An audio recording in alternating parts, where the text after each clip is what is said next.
el tigre, porque si no estamos preparados para pensar en ellas, la gente se enferma de lo que uno sabe, de lo que uno no sabe, lo que tú dices, lo que Natalia dice, cuántos se murieron y no supieron, cuántos de los mortinatos o de las muertes súbitas era alguno de estos trastornos, y va inclusive hasta enfermedades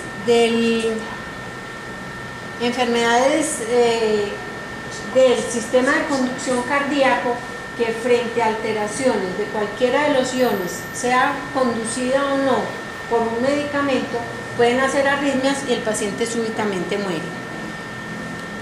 Cuando empiezan en la etapa neonatal, entonces ustedes pueden encontrar acidosis metabólica. Ese muchachito que tiene de pronto un reflujo gastroesofágico, si ustedes no caen en la cuenta que está respirando rápido, se les pasó por alto. Entonces puede que tenga una acidemia metilmalónica, una acidemia propiónica, y les llegó con lo contrario, polimneico, y piensan en una neumonía. Entonces, si ustedes no están pensando en la enfermedad, se les pasa. Ahí es. Que por ejemplo hay niños que entonces tienen una mala succión, tiene lo mismo que está refiriendo la doctora, y realmente lo que tienen es un Hurler, una enfermedad de Pompe, una glucogenosis, y no se sospecha. Sobre todo el Hurler es muy agresivo y generalmente se mueren es porque es decir, tienen tantas secreciones que llevan a un paro cardiorrespiratorio, y se mueren de infecciones del tracto respiratorio, pero la verdadera razón es su glucogenosis. Entonces es bien complicado, pero hay que estar sensible a poder ver todo. Es decir, no siempre pensar en lo mismo, sino qué puede pasar, qué puede haber. Entonces en ese juego de una cantidad de hallazgos, de pronto se puede acertar. Es mejor equivocarse por un mal diagnóstico que quedar con un mal diagnóstico. Me explico, es mejor que usted sospeche, tiene un Pompe, se le hace todos los experimentos, la parte de laboratorio para diagnosticarlo, y pues si no lo tiene, ¿qué importa? No lo tiene, pues se busca otro. Ahora, hay cosas muy dramáticas en una acidemia, pues metilmalónica, hay que hacerle rápido, ¿cierto? Eso tiene sus bemoles. Pero yo creo que es importante mantenerse eso siempre en la mente. Por eso es muy importante que más adelante hagamos la red, ¿cierto? Usted no sabe, pero usted tiene sospecha, y entre todos, alguno de pronto está gomoso y puede buscar un libro y nos puede ayudar, ¿cierto? Ustedes pueden encontrar inclusive, por ejemplo, miocardiopatías, corazones que no funcionan, y si de pronto no le buscan la hepatomegalia, se les pasó también esa enfermedad de Pompe. Hay otros pacientes que pueden tener trastornos en el desarrollo, y la mayoría de estos pacientes, digamos, pueden o no ser funcionales, la familia asume el riesgo, pero si nadie está interesado en saber por qué es que no se desarrolla ese cerebro, pues se pasa. Ya se había mencionado, muchos de estos pacientes, como van acumulando o aminoácidos o productos de degradación, van cogiendo ciertos olores que después describimos algunos. En esos antecedentes es muy importante no preguntarle a la mamá simplemente, ¿ha tenido alguna enfermedad? En el momento de la pregunta, usualmente la mamá está asustada, entonces no se acuerda. Y si ustedes no son inquisitivos en cómo preguntar los antecedentes, ni siquiera en los antecedentes familiares pescan el dato. Yo habitualmente, ¿qué hago? Le pregunto a la mamá si ella tiene alguna enfermedad, si el papá tiene alguna enfermedad, y a renglón seguido si son primos. La mayoría de las veces se ponen los primos. He tenido tía y sobrino, o viceversa, y con usualmente enfermedades muy graves, van proporcionales al asunto. Ahorita les muestro la foto de una muchachita me provoca pellizcar a la mamá. Esa señora debe tener algún trastorno bipolar, es supremamente ansiosa. Esa fue la de la acidemia metilmalónica, propiónica, que llegó al tercer día con frecuencia respiratoria de 70.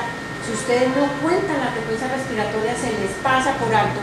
Si la inventan, todavía más. Y saturando 100%, deshidratada. Llamé al servicio de neonatos, se lo comenté a la neonatóloga y no me creyó. No, ¿cómo va a tener una neumonía con esa saturación? Es que, y le dije, no, es que yo no estoy pensando en una neumonía. El pulmón está limpio, la radiografía está limpia, esta muchachita tiene una acidosis. No, yo no te creo. Mientras, bueno, yo la voy manejando mientras tanto aquí. pH de 6,9, bicarbonato de 4, exceso de bases de -13. Ya como a la media hora como que se arrepintió y bajó y es que está muy grave. Menos que yo le dije que estaba muy grave. Entonces, si ustedes no preguntan eso, mientras ese transcurso la mamá llamó 20 veces, casi que no deja revisar el muchachito y empiezo a preguntar, señor, ¿ustedes son primos? Sí. Oiga, ¿y cuántos embarazos van? Este es el segundo. El primero lo perdió por culpa de una dipirona que le pusieron, la señora es un poquito, maneja muy mal el dolor, que le pusieron una dipirona a los 6 meses y que la dipirona lo mató. Juntando ese dato con el cuadro clínico de la niña, probablemente ese mortinato fue por culpa de la enfermedad metabólica. Se le dio consejería genética y la señora, estaban separados los papás y con el mismo papá, o sea, con el mismo primo, ahí está encargando a otro muchachito que tiene 6 meses. Eso es muy importante, ese punto, la consanguinidad. Porque es importante, sobre todo en nuestro territorio, en Colombia y sobre todo en el territorio antioqueño, porque en el territorio antioqueño hay una alta endogamia. De hecho, en el oriente antioqueño se dio un fenómeno que se llamó el fenómeno del blanqueamiento. ¿Por qué? Porque cuando vinieron a colonizarnos, nosotros éramos una población amerindia. Entonces viene el español, generalmente las violaciones ocurrían de hombres a mujeres, no de mujeres a hombres, de hombres a mujeres, y empezaron a mezclarse. Luego vino el proceso del esclavismo, ¿cierto? Entonces ya se le metió más ingrediente a la cosa. Luego todos los procesos de piratería del norte del país, específicamente en la Guajira, por ejemplo, por esa razón los guayús son muy polimórficos y vienen entonces aquí al centro, y aquí en toda ese pasar del tiempo las familias decidieron que había que blanquearse, porque negro ni el teléfono, porque en ese entonces los teléfonos eran negros, y entonces mientras más primo más me arrimo, y entre ellos se aparearon, biológicamente hablando, se aparearon, y entonces lo que hicieron fue propagar y endemizar este tipo de mutación. Entonces eso es muy importante, porque si ese paciente tiene, hay que pescar de ahí para arriba y prevenir de ahí para abajo para que se siga diseminando la mutación. Entonces los antecedentes familiares son muy importantes. Son básicos. Como la mayoría son trastornos recesivos, entonces ustedes van a ver esa relación casi directa la mayoría de las veces.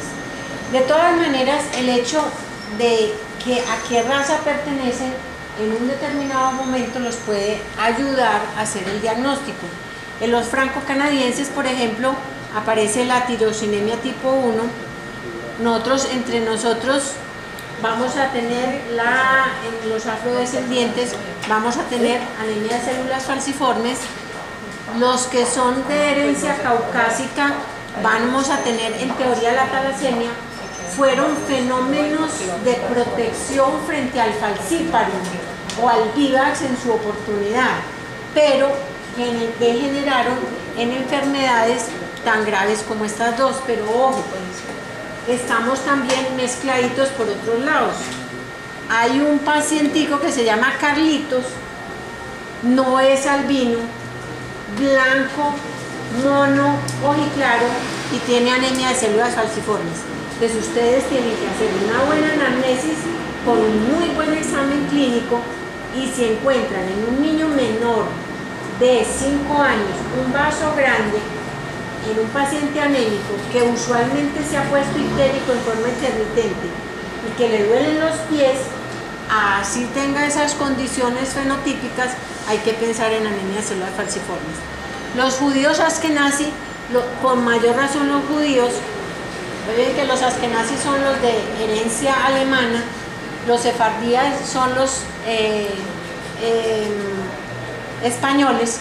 Estos también, por su religión, por su etnia, ellos tienen una nación, así no tengan territorio, entonces se casan entre ellos y aparecen generalmente enfermedades de este tipo. Entonces el Tay-Sachs y la enfermedad de Gaucher es frecuente en los Askenazi. Los asiáticos también tienen sus núcleos, por ejemplo el Japón tiene sus, o sea, ellos no permitieron que los chinos nos invadieran, entonces así sean 4 islas grandes, es una población relativamente cerrada. Entonces esta es una de las enfermedades, una felincetonuria, pero sin cetonuria. Estos pacientes se manifiestan usualmente por trastornos en los movimientos, parecen un Parkinson, puede ser una tortícolis. Y si ustedes no están pensando que es japonesito con los ojos rasgados y que está con el cuello torcido, se les pasó el diagnóstico de esta enfermedad. Cuando tienen manifestaciones neonatales, usualmente son graves y pueden ser letales. Pueden aparecer tan rápido como horas postnatales. El hígado de la madre está protegiéndolo relativamente y el riñón está excretando muchos de esos productos tóxicos. En el momento en que se corta el cordón umbilical, entonces pueden desencadenarse todas las enfermedades que van a depender de glucosa y del metabolismo de los carbohidratos, por ejemplo, o en el momento en que inician la leche materna. Entonces en ese momento, por ejemplo, se manifiestan las galactosemias. Si ustedes empiezan el consumo de frutas, que usualmente en este momento lo iniciamos a